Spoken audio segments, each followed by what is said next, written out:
মারেফতি মোল্লারা খাঁটি আল্লাহওয়ালা। কত কয় না?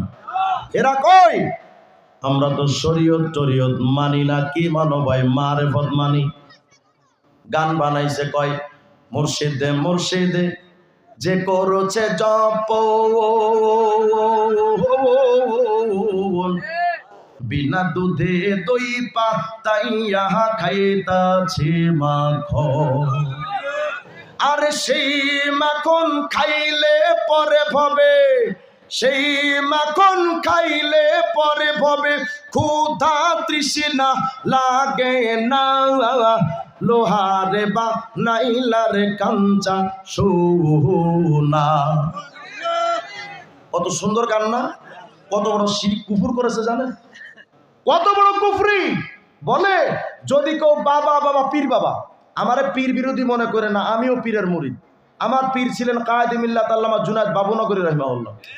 আমার বর্তমান পীর হলেন আরিফ বিল্লাহ শাহ মুফতি আব্দুর রহিম কাসেমী দামাত বারাকাতুহু। আমি পীর বিরোধী নই, কিন্তু আল্লাহর কসম করে বলি আমি গত কিছুদিন আগে বাবুনগরীর হযরতকে স্বপ্ন দেখেছি।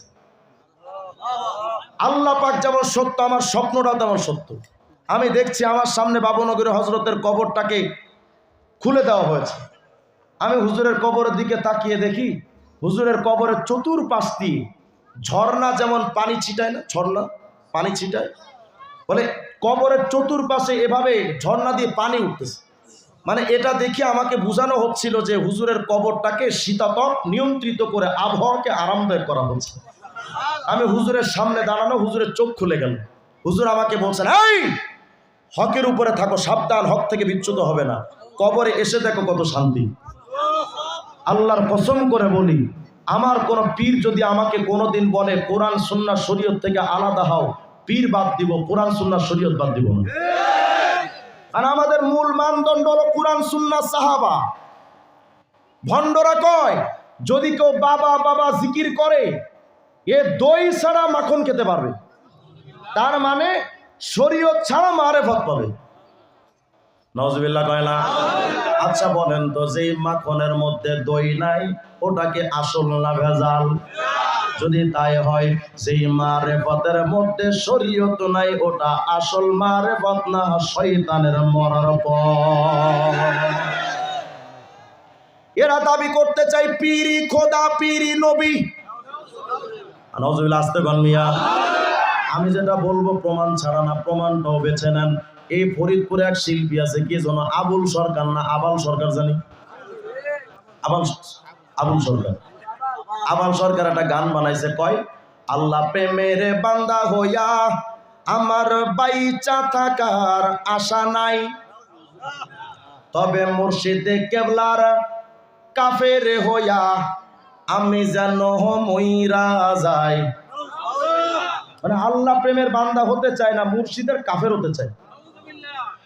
কাবা ঘরের খাদেম হতে আমার মন চাইল না এই জগতে, তবে মুর্শিদে চাঁদের পায়খানাতে আমি যেন ডিউটি পাই। কত বড় খাটার চিন্তা করেন। এই খাটার যদি কাবা শরীফের খাদেম হইতে চায়, সৌদি সরকার বিমানে টিকিট দিবে না। এরা মনে করে পীরি খোদা, পীরি নবী। নাউজুবিল্লাহ কয় না? ওই যে মাইজ ভান্ডারীর একজন মুরিদ আছে কুমিল্লার হিয়াজুড়ি এলাকায়, গান বানাইছে, কয় মুর্শিদ খোদা মুর্শিদ রাসূল। গানগুলো এজন্যই গাচ্ছি যেন বিশ্বাস হয়েছে না এগুলো ওদের গানই। কয় মুর্শিদ খোদা মুর্শিদ রাসূল, দিলে মনে করছি কবুল। আস্তে কর নাউজুবিল্লাহ। মুর্শিদ মানে পীর সাহেব। কয় মুর্শিদ খোদা মুর্শিদ রাসূল, দিলে মুখে করছি কবুল। শুনে মোল্লার গোষ্ঠী ফতোয়া দিছে আমি নাকি কাফের হইয়াছি, আমি আর যাব না মোল্লার কাছে, তওবা করেছি। উনি নাকি খাটি দিলে তওবা নসুয়া করছে, জীবনে বোম মারলো, আলেমদের কাছে যাবে না।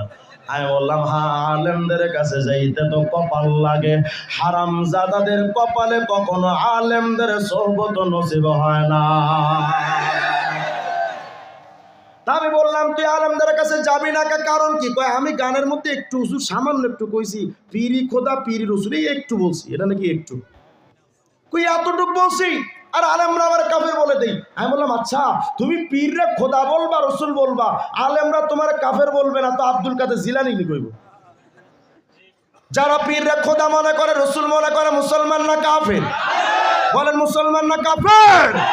এখন আমরা যখন কাদিয়ানীদের কাফের কই, যখন আমরা হিজবুত তাওহীদের কাফের কই, আমাদের বাংলাদেশের অনেক বড় বড় নেতারা আছে কয় হুজুর কে কাফের কে কাফের না এটা তো আল্লাহ বলবে, আপনারা মোল্লারা বলার কে? বলে না? এই কথাটাই এমন একজন বলেছে, নাম নিলে দুইবার তো গেছি কারাগারে, এবার হ্যাট্রিক নিশ্চিত। ভাই কে কাফের না আল্লাহ বলবে, আপনারা বলার কে? তো ঠিক আছে, আপনাদের লজিক আর যুক্তি যদি আমাকে মানতে হয়, আমিও পাল্টা প্রশ্ন করতে চাই, কে কাফের এটা যদি বলা না যায়, আমিও বলতে চাই বাংলাদেশে কে রাজাকার কে মুক্তিযোদ্ধা এটা আল্লাহ বলবে, আপনি বলার কে?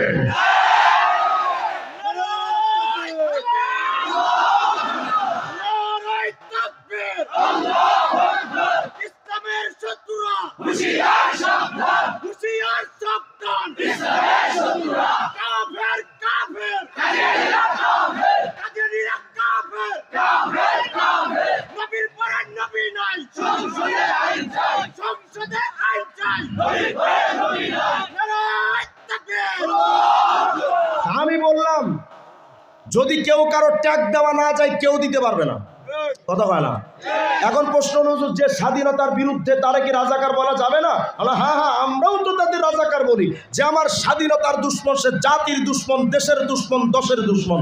কিন্তু আমার বক্তব্য হলো এদিকে তাকাল না, কুইছিলি সেটু দিয়ে যাওগা সঙ্গে যিনি আসার তিনি আসবেন, আপনারা তো দেখবেনই, এদিক টাকা।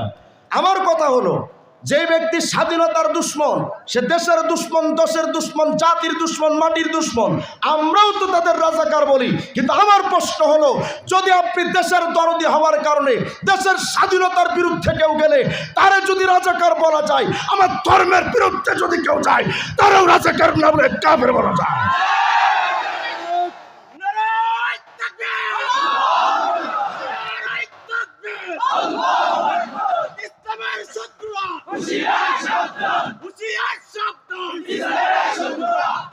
অতএব কথা ক্লিয়ার, মাশাআল্লাহ, নারে তাকবীর।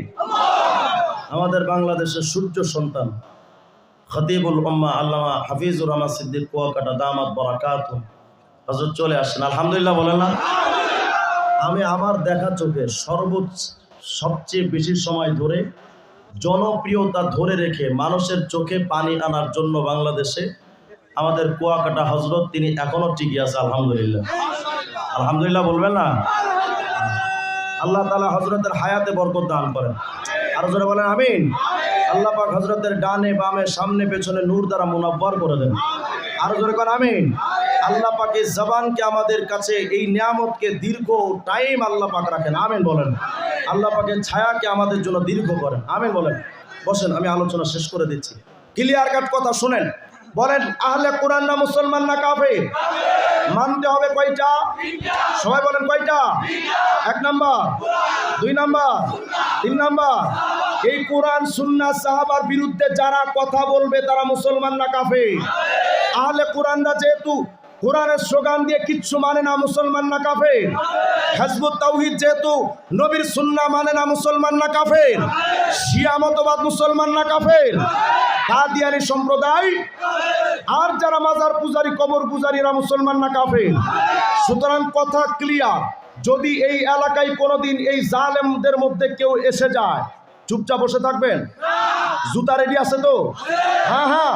অনেকে আমাদেরকে বলবেন যে হুজুর এরা বাংলাদেশ স্বাধীন ভূখণ্ড, এই বাংলাদেশে সবাই নিজের মত ব্যক্ত করতে পারে, সবাই তার মতবাদ প্রচার করতে পারে, অতএব তারা যদি এসে যায় আপনাদের সমস্যা কি? আমার কথা হলো যদি কারোর কথা বলার জন্য সবার বাক স্বাধীনতা থাকে, তো আপনারা যদি আমাদেরকে এই কথা বলে দমিয়ে রাখতে চান, স্বাধীন ভূখণ্ড, বাক স্বাধীনতা আছে, সবাই কথা বলতে পারবে, তাহলে আপনারা এই আইন জারি করে দেন, আমরাও যেন সরকারের বিরুদ্ধে বলতে পারি।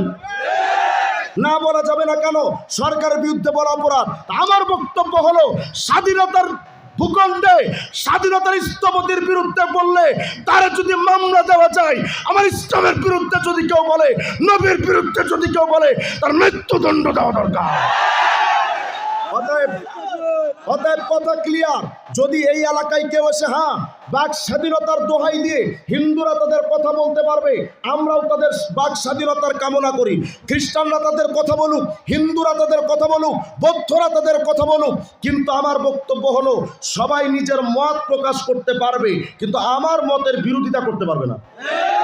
আমার মতের বিরুদ্ধে বলার অনুমতি সংবিধানও কাউকে দেয় নাই। অতএব যারা ইসলামের রূপ ধারণ করে টুপি মাথায় দিয়ে পাগড়ি জুব্বা লাগিয়ে বিরাট বড় ঘোমটা দিয়ে যারা ইসরায়েলের পক্ষ নিয়ে হামাসের বিরুদ্ধে যায়, যারা উলামায়ে দেওবন্দের বিরুদ্ধে যায়, ইসলামের বিরুদ্ধে যারা বলে, সুন্নাহর বিরুদ্ধে যারা বলে, নবীর বিরুদ্ধে যারা বলে, আপনারা যদি বিচার না করেন মুসলমান চামড়া তুলে ফেলবে। তৈরি থাকবেন ইনশাআল্লাহ আপনারা? ইসলামের সৈনিক হিসেবে আমার এই এলাকায় আমি কাদিয়ানীদের ঢুকতে দিব না, হিজবুত তাওহীদকে ঢুকতে দিব না, কোন মাজার পূজারি কবর পূজারি জায়গা হবে না।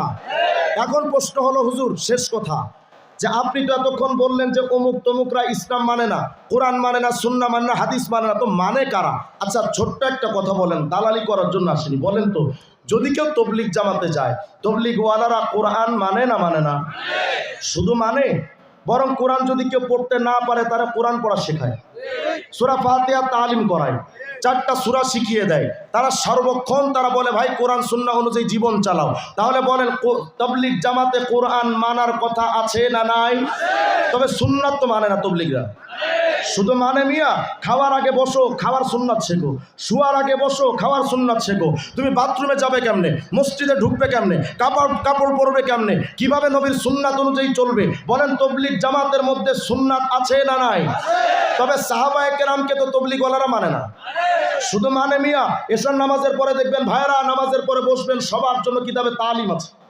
কি তালিম পড়ছে? হেকায়েতে সাহাবা।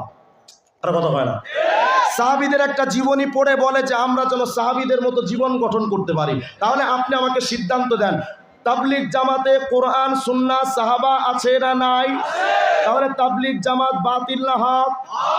কওমি মাদ্রাসায় যান, ছোট্ট মাসুম বাচ্চাটাকে ভর্তি করেন, বাচ্চারে 1 মাস পরে জিজ্ঞান বাবা তুমি কি শিখেছো? বলে আব্বু কোরআন শরীফ হুজুরা পড়াবে, আমাকে লাল কায়দা দিয়েছে, এই যে আম্মা পাড়া শেষ করেছে, এখন কোরআন পড়ি। কদিন পরে কোরআনের তরজমা পড়বে, কদিন পরে তাফসিরে জালালাইন পড়বে, কদিন পরে তাফসিরে বাইজাবি পড়বে, এরপরে কোরআন অনুযায়ী সমস্ত ফিকহের কিতাবগুলো তারা কোরআন অনুযায়ী তারা সিদ্ধান্ত নিয়ে জীবন চালাচ্ছে। তাহলে বলেন কওমি মাদ্রাসায় কোরআন মানার কথা, কোরআন অনুযায়ী চলার কথা আছে না নাই? তবে কওমি মাদ্রাসায় তো সুন্নাত মানে না, শুধু মানে মিয়া ছোট্ট মাসুম বাচ্চারা ভর্তি করে 1 মাস পরে জিজ্ঞান বাবা কি শিখছো? বলে আব্বু আমি ওযুর সুন্নাত সব জানি। কথা হয় না, আমি নামাজের সুন্নাত জানি, গোসলের সুন্নাত জানি। তাহলে কওমি মাদ্রাসার এই ছোট বাচ্চারা কোরআনের পাশাপাশি কওমি মাদ্রাসায় সুন্নাতের চর্চা আছে না নাই? তবে কওমি মাদ্রাসায় তো সাহাবীদের মানা হয় না, শুধু মানা হয় ওপরে কিতাবের হাদিসের কুতুবগুলো দেখেন, বুখারী মুসলিম সহিহ জামে তিরমিজি যত কিতাব আছে দেখবেন সেখানে লেখা আছে মানাকিবুস সাহাবা, মানাকিবু আবি বকর, মানাকিবু উসমান বিন নুরাইন, সমস্ত সাহাবীদের জীবনে ফাজাইল নিয়ে সেখানে আলোচনা হচ্ছে, সাহাবীদের মতো জীবন চালানোর জন্য বলা হচ্ছে। তাহলে একবার ক্লিয়ার সিদ্ধান্ত দেন, পক্ষপাতিত্ব করার জন্য আসেনি, বাস্তবতার আলোকে বলেন তো কওমি মাদ্রাসাওয়ালারা কোরআন সুন্নাহ সাহাবা মানে না মানে না?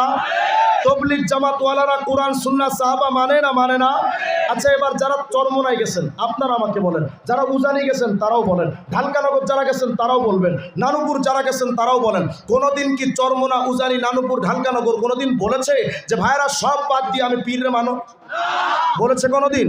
বরং এই সমস্ত হক্কানি দরবার থেকে কি বলা হয় যে আমি যদি কোনো ভুল করি, আমাকে অনেক পীর সাহেবরা বলেছেন, মুফতি ফয়জুল করিম দামাত বারাকাত একদিন আমাকে বলছিলেন ভাই আমার যদি কোনো ভুল হয়ে যায় আমাকে ধরিয়ে দাও, আমি ভুল নিয়ে কবরে যেতে চাই না। আমাকে বলেন, আমি একদিন চরমোনায় গেছি, এখান থেকে 2-3 বছর আগে, আমি খাস কামরায় পীর সাহেব হুজুরের সাথে আমাকে দেখা করতে নেওয়া হয়েছে। আমি অগ্রিম বলছি আমি বাংলাদেশের কোনো সংগঠনের সাথে যুক্ত না, আমি তাদের মুরিদও না, কিন্তু হক যেটা সেটা তো আমার বলা দায়িত্ব। আর কথা হয় না, আমি দেখেছি খাস কামরায় পীর সাহেবের সামনে এক মুরিদ গিয়ে মাথাটা এভাবে নত করে দিয়ে হুজুর আমার জন্য একটু দোয়া করেন, রাআইতু বিআইনাই, আমি নিজের চোখে দেখেছি, হুজুর আমার জন্য একটু দোয়া করেন। আমি সাথে সাথে দেখলাম পীর সাহেব তখন আঙ্গুল দুটো নিয়ে কপালে হাত দিয়ে বলে এই বেটা আমার সামনে মাথা নত করো কেন? মাথা নত হবে একমাত্র আল্লাহর সামনে। তারাই পীর। কোন ছাতা মাতার কাছে যাও? ল্যাংটা পীর। আমি বললাম ল্যাংটা যদি পীর হয়, কুত্তা বড় পীর।